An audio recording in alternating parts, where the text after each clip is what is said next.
यही चीज़ें होंगी।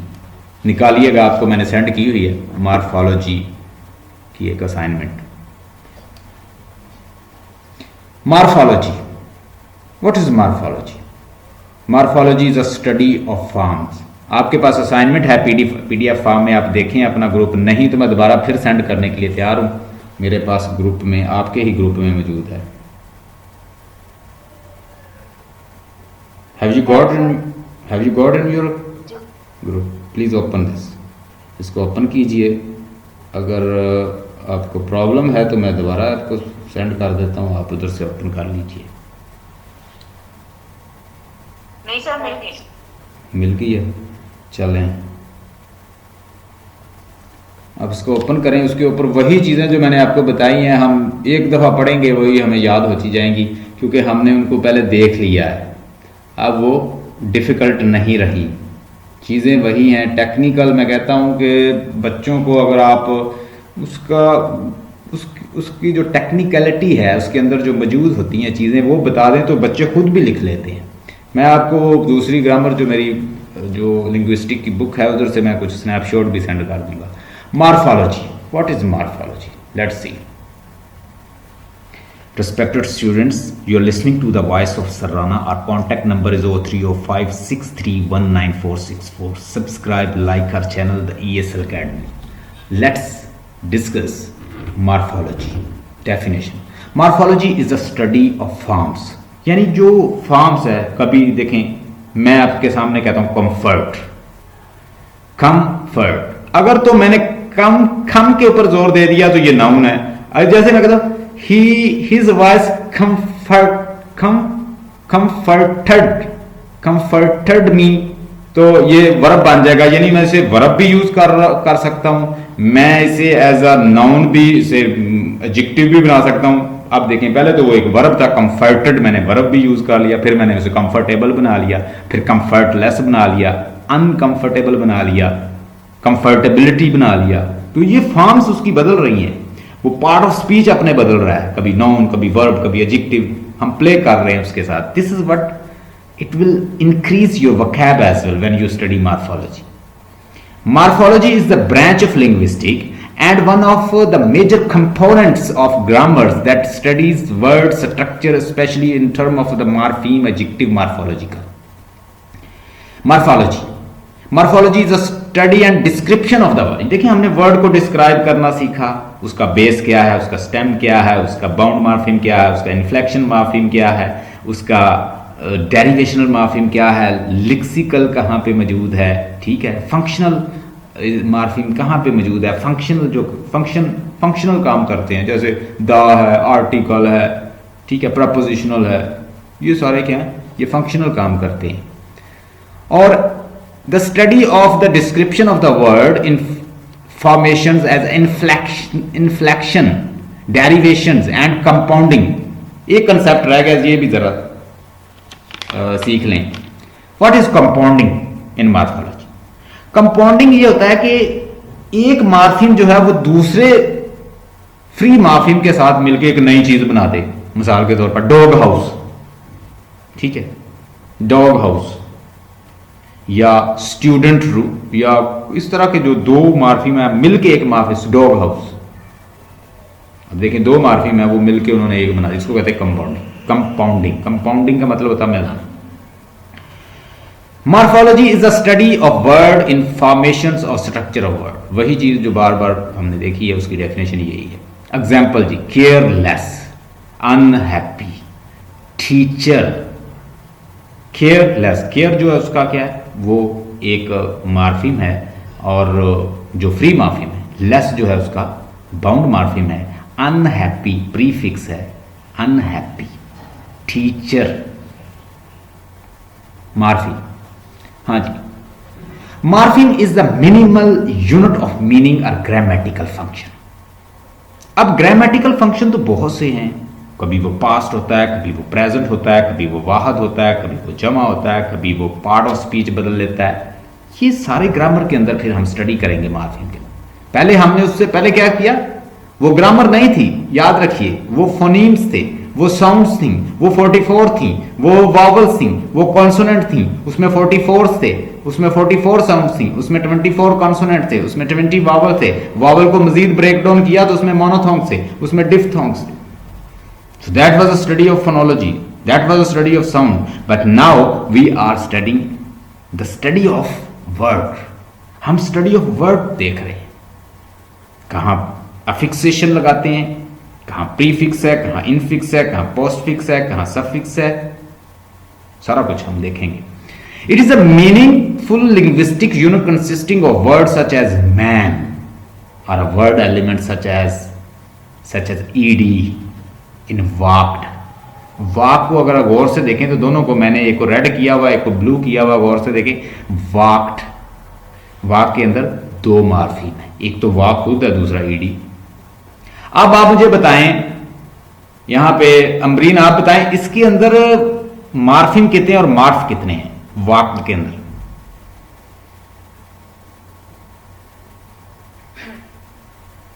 सर दो मार्फिम है, दो ही मार्फ्स हैं। हाँ जी, क्यों? ये रेगुलर वर्ब है, वाक वाक्ड वाक्ड। अगर मैं यहां पे लिख दूं रिंग रैंग रंग, अगर मैं रैंग लिख दूं तो उसके अंदर कितने माफिम होंगे और कितने माफ होंगे?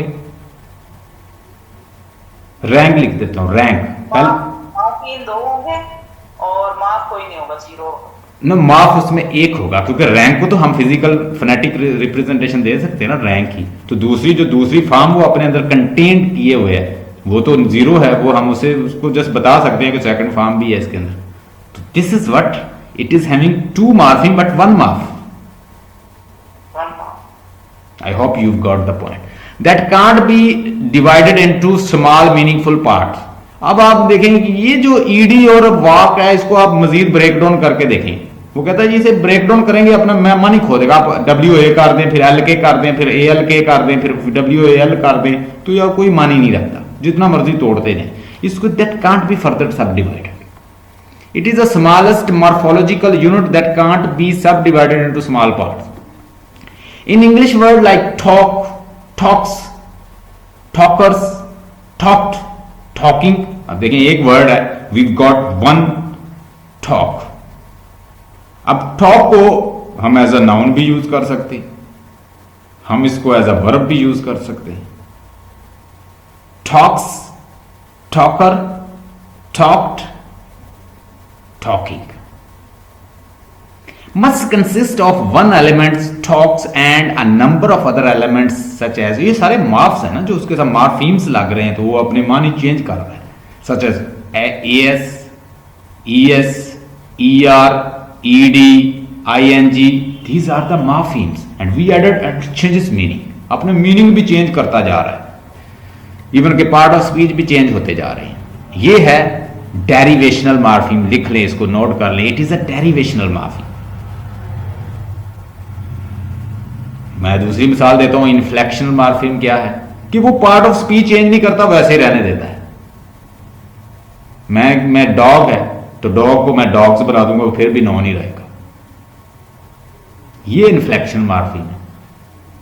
हैट है, अब हैट के साथ मैं ऐसा लगा दूंगा, पहले भी नॉन था फिर भी नॉन है, लेकिन उसने प्लूरल बना दिया उसको, पहले वो सिंगुलर पहले एक था।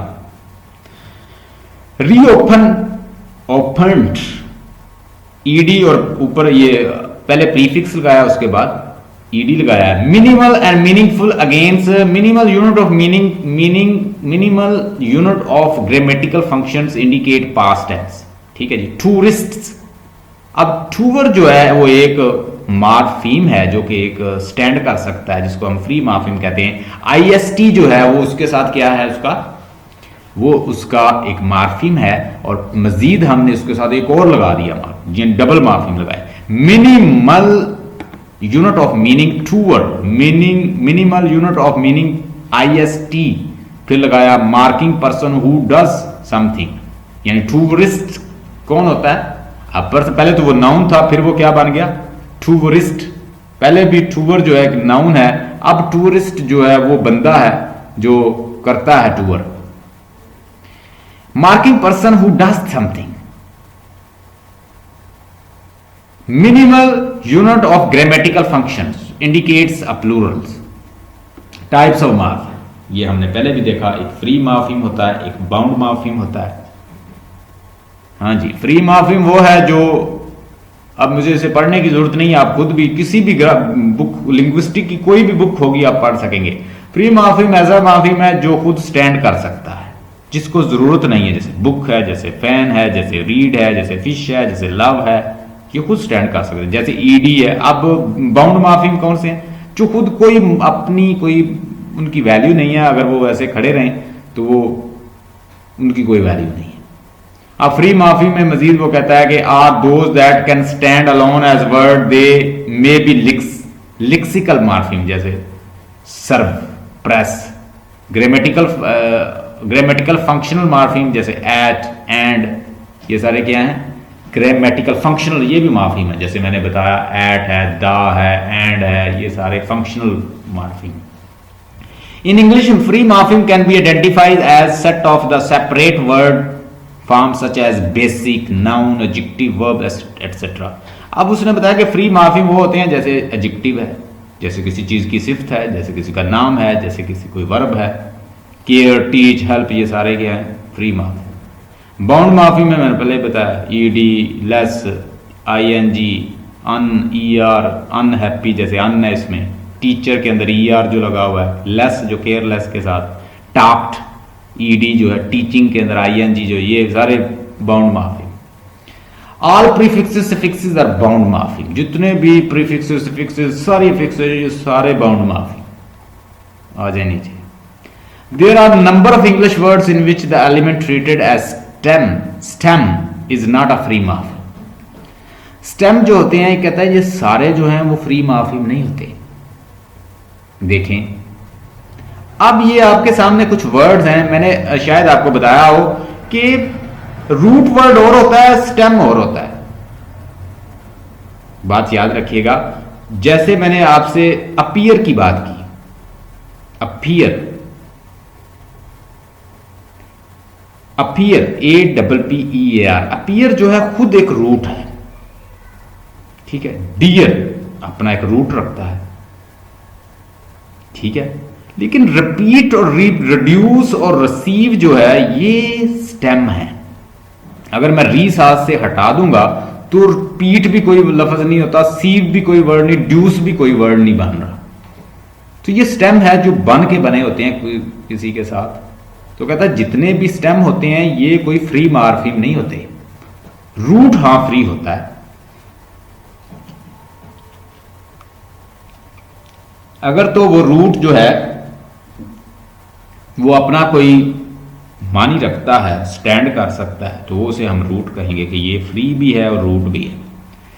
We can identify the bound morpheme re at the beginning. देख लें, री जो कहता है ये बाउंड है, ड्यूस जो है, पीट है, सीवा are not separate from words form and that is why they can not free morpheme. हम इनको फ्री मार्फिम नहीं, these type of forms are called bound stems. ये बाउंड स्टेम है।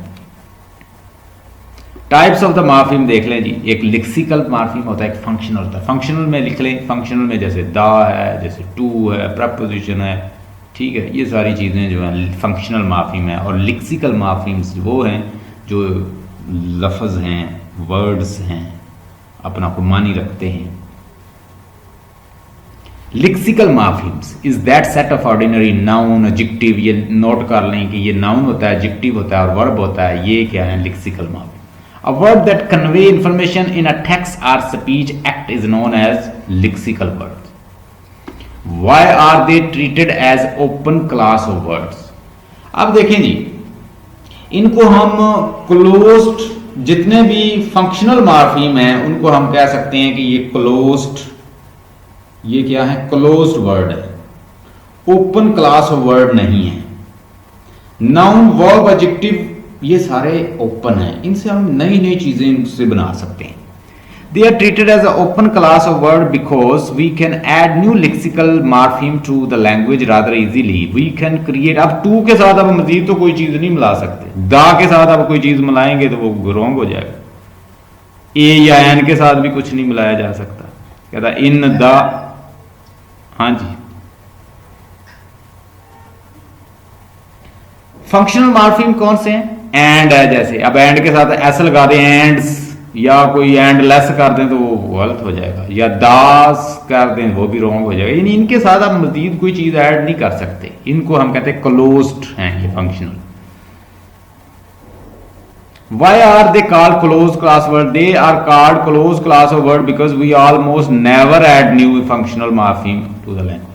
लें जी, टाइप ऑफ बाउंड फॉर्मिंग एक derivational morpheme है और इन्फ्लेक्शनल morpheme. Derivational जिससे नए बन जाते हैं, इन्फ्लेक्शन जिसके साथ आप नए नहीं मजीद बना सकते, वो जस्ट ना तो पार्ट ऑफ स्पीच चेंज करता है, हाँ वो उसको वर्ब जो है उसको प्लूरल कर देगा अगर वो आपका सिंगुलर है, इतना सा फंक्शन करेगा, इसे कहते हैं इन्फ्लेक्शनल। डेरिवेशनल क्या करता है जी, देख लें, ये गुड है तो गुडनेस उसने बना दिया है, ठीक है, उसने नाउन बना दिया, उसको एडजेक्टिव से नाउन बना दिया। केयरफुल बना दिया, डेरिवेशनल है ये भी। A list of the derivational morpheme conclude suffixes इश, लेस, ly, री, प्री, अन, एक्स, मिस, खो एटसेट्रा, ये सारे जो हैं। इन्फ्लेक्शन मॉर्फीम का देख लें, क्लीन है तो उसने उसको क्लीन्ड बना दिया है, ठीक है। Tenses, inflection morphemes are also called inflections are those morpheme that are used to indicate aspect of grammatical function of word, ठीक है जी। English language has 8 inflectional morpheme, और ये देख लें इसकी 8 होती हैं इन्फ्लेक्शन, यानी ये पोजेशन चेंज कर देते, बता देते हैं। जैन्स ब्रदर, पेन था पहले तो उसको उसके पेन्स बता दिया, ठीक है जी। प्रेजेंट पार्टिसिपल, वो पहले टीचिंग टीचर था तो उसको टीचिंग बना दी, ठीक है जी। उसके बाद ईडी लगा दिया, प्लेड, उसने प्ले था पहले तो प्लेड कर दिया। ईएन जो था जैसे फॉरगॉटन, उसको फॉरगॉट था तो उसको उसने फॉरगॉटन बना दिया, पास्ट पार्टिसिपल बना दिया। और उसके बाद सुपरलेटिव डिग्री में इस्तेमाल होते हैं, जैसे कंपैरेटिव डिग्री है, सुपरलेटिव डिग्री है, हैप्पी, हैप्पियर, हैप्पीएस्ट, ठीक है, ये इनमें इस्तेमाल होते हैं। Morphological description, what are the difference between inflectional morpheme and derivational morpheme. Inflection morpheme never change the grammatical category, अब ये ग्रामेटिकल कैटेगरी चेंज नहीं करता, जैसे पहले ओल्ड था उसने ओल्डर बना दिया, ओल्ड भी एडजेक्टिव है और ओल्डर भी एडजेक्टिव है। While derivational morpheme can change the grammatical category, जैसे वो टीच है पहले वो वर्ब था, उसके बाद उसने उसको नाउन बना दिया। मॉर्फोलॉजिकल डिस्क्रिप्शन नीचे दी हुई है, वही जो मैंने पहले आपको करवाई है। The girls wildness shock the teachers, the teachers, उसने एक एक के साथ पॉइंट करके जी, द फंक्शनल है, गर्ल जो है वो लिक्सिकल है, साथ एस जो लगाया वो इन्फ्लेक्शनल है, पोजेशन बताई है उसकी, और वाइल्ड है लिक्सिकल वर्ड है, एक मॉर्फीम है। नेस जो है डेरिवेशनल है, शॉक जो है वो लिक्सिकल है, और इन्फ्लेक्शन जो है इन्फ्लेक्शनल जो है ईडी है जो लगाया हुआ, द फंक्शनल है, टीचर जो लिक्सिकल है, जैसे नाउन वर्ब उसने बताया ना एडजेक्टिव, इनको लिक्सिकल कहते हैं, derivation. Problem for morphological descriptions, allomorph, वही चीज़ें, एलोमॉर्फी इन इंग्लिश, ये वही लास्ट में बताई हुई है। अच्छा, ये है हमारी आज की असाइनमेंट। ये टोटली जो मॉर्फोलॉजी का कॉन्सेप्ट है मैंने आपको बताया कि मॉर्फोलॉजी